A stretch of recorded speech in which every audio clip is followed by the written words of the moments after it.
नमस्कार व्यूअर्स।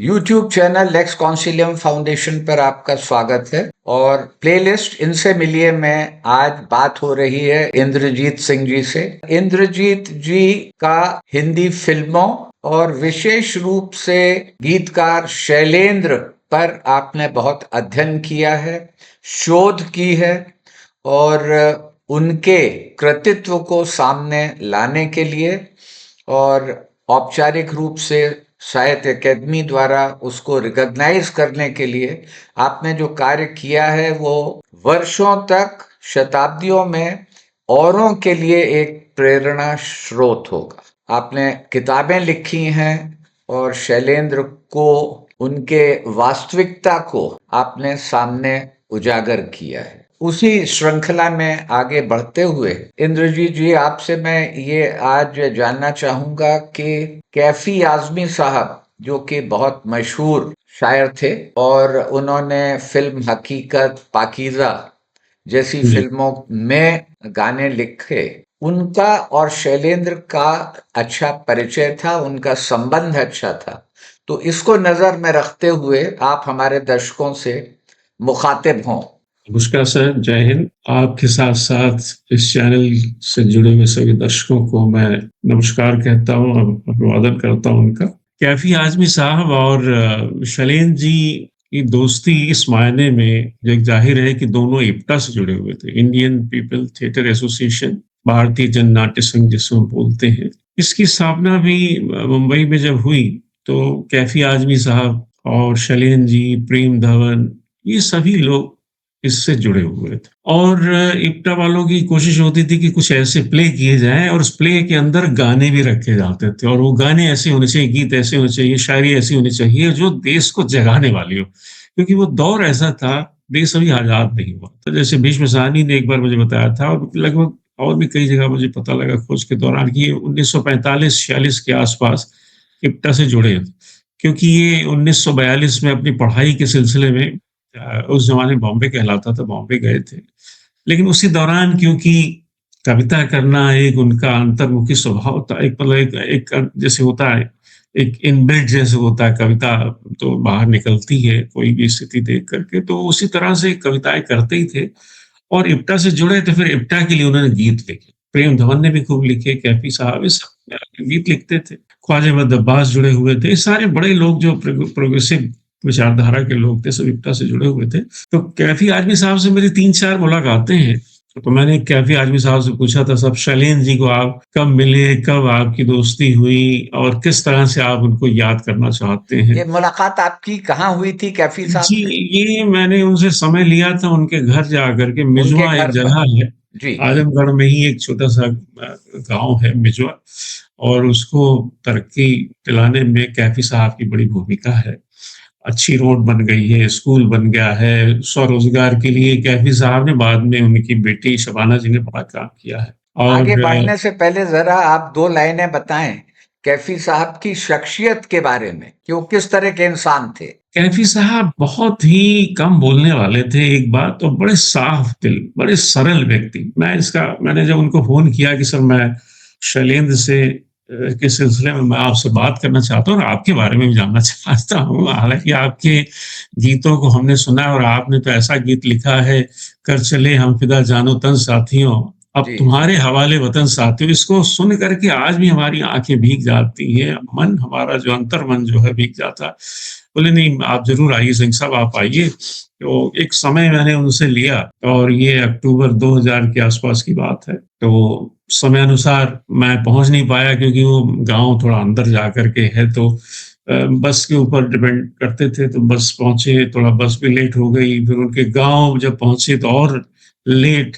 तो मैंने उनसे वादा किया था कि मैं सर 1 डेढ़ बजे के आसपास पहुँचूँगा लेकिन दुर्भाग्य से 3 बज गए थे। जी। लेकिन ये देखिए कितनी सरलता उनकी और कितनी महानता है कि वो मेरी वजह से उन्होंने खाना नहीं खाया। बोले जब आप आओगे तभी भोजन करेंगे, लंच साथ लेंगे। अरे वाह! तो फिर वो बेचारे, जब मैं पहुँचा तो बोले, "क्या हुआ सिंह साहब, कैसे लिए?" मैंने बस ही थोड़ा लेट पहुँची, और उसके बाद फिर अंदर आने में भी समय लगता है। बोले, "हाँ, हाँ, वो तो गाँव के अंदर आने में थोड़ा, जी, रोड तो हालाँकि पक्की हो गई थी, लेकिन फिर भी उस तरह के व्हीकल नहीं होते जैसे वक़्त वही लगा। फ्रीक्वेंट आजकल ई-रिक्शा चलती है, ऑटो उस तरह का नहीं था, तो बड़ी जी, मुश्किल से पहुँचना पड़ता था। अब तो ख़ैर निश्चित तौर पर बेहतर हो गए होंगे। जी, शबाना जी ने, जावेद साहब ने बड़ी कोशिश की वहाँ के लिए, और वहाँ की राज्य सरकारों ने भी जी, बहुत कोशिश की। और देखिए, कैफ़ी साहब का विराट व्यक्तित्व देखिए, उनकी महानता देखिए और उनका काम देखिए। उन्होंने जो शायरी की, हीर रांझा एक ऐसी फ़िल्म है, मैं समझता हूँ हीर रांझा के सारे गाने उनके हैं, जी, लेकिन हीर रांझा की कहानी और पटकथा उन्होंने लिखी थी, और जो उन्होंने स्क्रिप्ट लिखी, वो जी, आप कभी देखिएगा उस पूरी फ़िल्म को, उसके सारे जो संवाद हैं पूरे पौने 3 घंटे के, वो काव्यात्मक हैं। यानी वो वाह! गद्य में नहीं बोलते। जी, वो हीर भी, रांझा भी, उसके रिश्तेदार भी, जो सब वो पोएट्री में बोलते हैं। और बहुत ये अच्छा। सारी पोएट्री जो है, वो कैफ़ी आदमी साहब, जी, फ़िल्म के गाने तो थे ही, लेकिन जो आपसी बातचीत होती है, वो भी काव्यात्मक भाषा में होती है। जी, तो ये एक बहुत बड़ी बात ख़ास थी। बात। और कैफ़ी साहब को पद्मश्री दिया गया, हालाँकि उन्हें स्वीकार नहीं किया किसी वजह से। हाँ, लेकिन ये काम जो भारत सरकार ने, ये अटल जी के ज़माने में हुआ, मैं उसको बड़ा एप्रिशिएट करता हूँ। क्योंकि भारत सरकार इससे पहले भी 3-4 लोगों की शख्सियत पर एक ट्रेन चला चुकी थी। प्रेमचंद जी की याद में पहली बार साहित्यकारों के नाम पर जो हुआ, तो सबसे पहले तो टैगोर के नाम, क्योंकि टैगोर से बड़ा तो भाई कोई उस तरह का साहित्यकार हिंदुस्तान में है नहीं, हालाँकि हैं, लेकिन टैगोर इसलिए कि नोबेल प्राइज़ मिला हुआ उस जी, नाते, और एक वरिष्ठ भी हैं। और उसके बाद टैगोर की याद में 1978 में गीतांजलि एक्सप्रेस चलाई गई जी, थी उनकी कृति के ऊपर। ऐसे ही फिर 2001 में जब अटल जी प्रधानमंत्री थे उस कार्यकाल में, क्योंकि 99 से 2004 तक थे मुझे याद है। तो 2001 में ये सजेस्ट किया गया था कि आप एक ट्रेन चलाई जाए प्रेमचंद जी की याद में, जनशताब्दी निकल चुकी थी जी, 1980 में। तो ये हुआ कि अटल जी क्योंकि खुद शायराना तबीयत के थे, तो उन्होंने कहा जी, ठीक है, हम प्रेमचंद जी की याद में गोदान एक्सप्रेस चलाएँ। जी, तो वो गोदान एक्सप्रेस चल, और फिर उसके बाद तीसरी ट्रेन जयशंकर प्रसाद जी, जो वहीं बनारस रहते थे और जी, बहुत विश्वविख्यात कवि, तो उनकी याद में जब ये हुआ कि प्रेमचंद जी की उसमें याद में चल रही है, तो उनके समर्थकों ने कहा साहब जयशंकर प्रसाद जी की, और जयशंकर प्रसाद भी एक कवि के तौर पर, कथाकार के तौर पर, नाटककार के तौर पर बड़ा नाम है। कामायनी उनकी विश्वविख्यात जी, कृति। तो कामायनी के नाम पर ट्रेन चलाई गई, जो उनका बहुत अच्छा। महाकाव्य। जी, तो चौथी ट्रेन कैफी आदमी साहब के नाम पर, लेकिन उनकी कृति के नाम पर नहीं, उनके नाम पे ही चलाई गई। कैफ़ी उसका आदमी नाम रखा एक्सप्रेस। जी, कैफियत एक्सप्रेस चली। जी, और ये जो है खास बात ये है कि पहली 3 ट्रेनें जो हैं साहित्यकारों की रचनाओं पर थी, गीतांजलि, गोदान, कामायनी।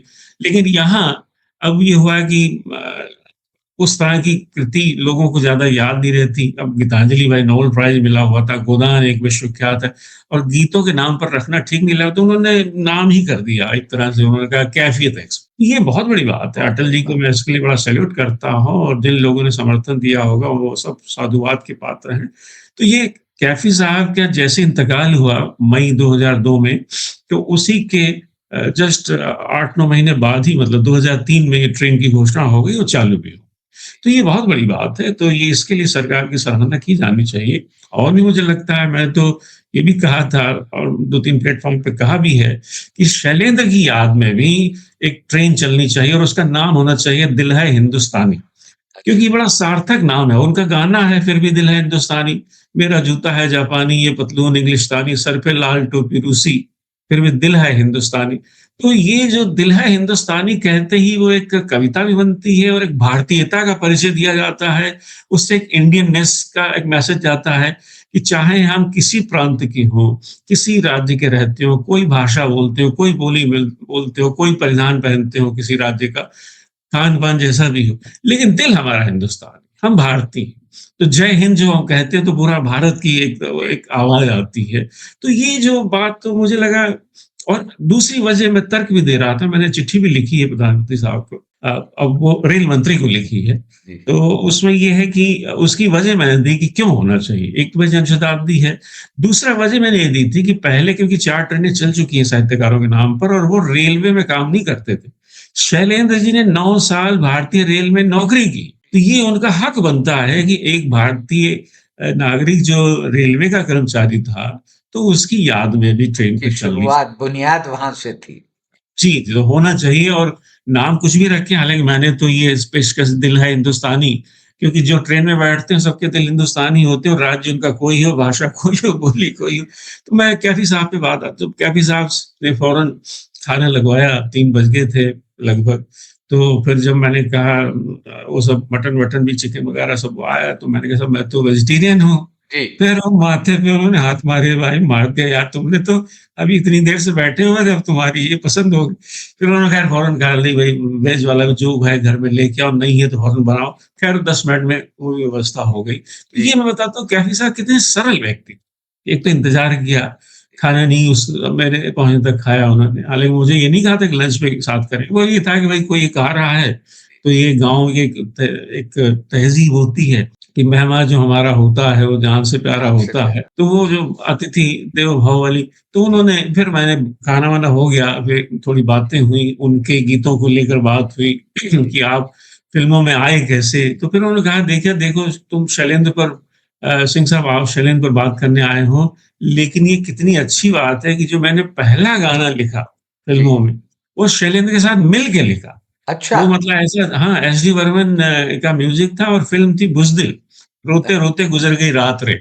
ये लता मंगेशकर ने गाना और आई याद तेरी हर बात रे। तो ये वो कह रहे थे कि ये गाना क्योंकि ऐसा था, क्योंकि वो नए-नए फ़िल्म में आए थे, तो हो जी। सकता है, हालाँकि ये बात तो उन्होंने नहीं कही जो मुझे लगता है, क्योंकि फ़िल्मों में क्या होता है ट्यून के ऊपर गाना लिखते हैं ज़्यादातर। जी। पहले म्यूजिक डायरेक्टर एक धुन सुनाता है और उस धुन के ऊपर शब्द बैठाने होते हैं। तो क्योंकि एक शायर के तौर पर तो निश्चित तौर पर वो शैलेंद्र से बहुत आगे थे और बहुत सीनियर भी थे और निश्चित तौर पर उनकी कई किताबें कैफ़ी साहब की आ चुकी थी उस समय तक और उनकी एक शायर के तौर पर पूरे देश में मशहूर थे। लेकिन फ़िल्मों में गीत लिखना बड़ा टेढ़ा काम। तो शैलेंद्र वो परीक्षा पास कर चुके थे, बरसात में भी और आवारा में उस समय लिख भी रहे थे। तो फिर ये हुआ और दोनों दोस्त भी थे, दोनों एक्टर्स जुड़े हुए थे। उसमें कुछ गीत शैलेंद्र ने भी लिखे उस फ़िल्म में। तो ये हुआ कि पहला गाना जब इनको मौका दिया गया कैफ़ी साहब को, तो ये हो सकता है एस डी बर्मन ने कहा होगा भई तुम दोनों मिलके लिख लो। और कैफ़ी नए-नए आए हैं, इनको ट्यून पे हो सकता है लिखने में दिक्कत हो। तो वो तो हो गाना सकता है कैफी साहब का पहला गाना था फ़िल्म के लिए, शैलेंद्र लिख चुके थे। नहीं, नहीं। हाँ। मतलब शैलेंद्र उससे पहले बरसात में लिख चुके थे, गीतकार के तौर पर साबित हो चुके थे। कैफी लेकिन साहब का पहला था। शायर के तौर पर कैफ़ी आदमी बहुत सीनियर जी, थे जी, शैलेंद्र जी। से। लेकिन फ़िल्मों में एक अलग मुश्किल काम होता है, वो एक टेक्नीक होती है, धुनों पर गाना लिखना होता है। उसमें वो सिद्धस्त हो गए थे ये, शकील साहब भी और मजनू साहब भी तो पहले से ही थे और शैलेंद्र भी एक्सपर्ट हो गए आवारा तक आते-आते। तो ये बुज़दिल फ़िल्म में जब उनको ये काम मिला, तो जी। ये गाना रोते-रोते गुज़र गई रात रे लता जी की आवाज़ में है। ये एक इसमें एक पंक्ति इन्होंने लिखी, दूसरी इन्होंने लिखी। फिर ऐसे हुआ कि एक अंतरा इनका है, दूसरा अंतरा जी। शैलेंद्र जी का है। तो ये बहुत अच्छा एक जॉइंट कोलैबोरेशन था जी। और इस तरह से फ़िल्म गीतों का एक शुरुआत हुई। हालाँकि वो मजबूरी थी उनकी फ़िल्मों में गीतों में लिखना क्योंकि वो हो सकता है नहीं भी चाहते होंगे, लेकिन एक ये भी बात थी कि उनके सारे दोस्त फ़िल्मों में लिख रहे थे। प्रेम गमन लिख रहे थे, मजरू सुल्तान भी सुल्तानपुरी लिख रहे थे, साहिर साहब ने भी लिखना शुरू कर दिया था और जितने लोग शायर थे, बड़े शायर थे, सब फ़िल्मों में लिख रहे थे। जी। तो ये हुआ कि जब सारे लिख रहे हैं और पैसे की ज़रूरत भी थी, मतलब कम्युनिस्ट पार्टी के कार्ड होल्डर थे कैफ़ी आज़मी साहब, लेकिन पैसा बहुत मिनिमम मिलता था, बस जस्ट वो पैसा मिलता ही उतना था कि बस आपका परिवार का गुज़ारा हो। जी। फिर उनकी शादी हो गई थी, तो ये हुआ कि दोनों के लिए वजह से फिर भई पहले तो कहीं भी रह लो आप अ, एक कमरे में 4-4 लोग रहते थे, जब शादी होगी तो एक चाहिए भाई वन रूम सेट तो चाहिए। इसलिए इन्होंने कुछ लेख लिखने शुरू किए अखबारों में, फिर गीत का भी ऑफ़र आया तो उन्होंने स्वीकार, ये बता रहे थे। फिर वो बताएँ फिर शैलेंद्र पर मेरी बात हुई उनसे कि साहब शैलेंद्र को कैसे फिर आपने आँकते कैसे? क्योंकि आपके दोस्त बोले भाई देखो एक जो अच्छी बात शैलेंद्र की थी कि वो आवारा के बाद बहुत मशहूर हो गए क्योंकि उनके गाने जो है वो हिंदुस्तान के साथ-साथ सोवियत संघ, चाइना तक पहुँच गए थे, तो उनकी मकबूलियत बहुत बढ़ गई थी और हमें बड़ा अच्छा लगता था कि हमारा साथी जो है, जी। वो पूरे देश से विदेश तक पहुँच गया है, उसकी शायरी पहुँची है। तो कह रहे उन्होंने जो अच्छी बात मुझे लगती है उनकी कि एक उन्होंने किताब 1955 में आई थी, न्योता और चुनौती। जी। कह रहे उसमें उन्होंने एक नज़्म लिखी थी जो मुझे बहुत पसंद है, नेताओं को न्योता। कह जी रहे वो वास्तव में वो एक तरह से कहते ये हैं कि वो पंडित नेहरू को लिखी, मुखातिब करके लिखी थी, कि वो था कि लीडर जी प्रणाम तुम्हें हम मज़दूरों का, हो न्योता स्वीकार जी हम मज़दूरों का, एक बार इन गंदी गलियों में भी आओ, घूमे दिल्ली शिमला घूम यहाँ भी जाओ।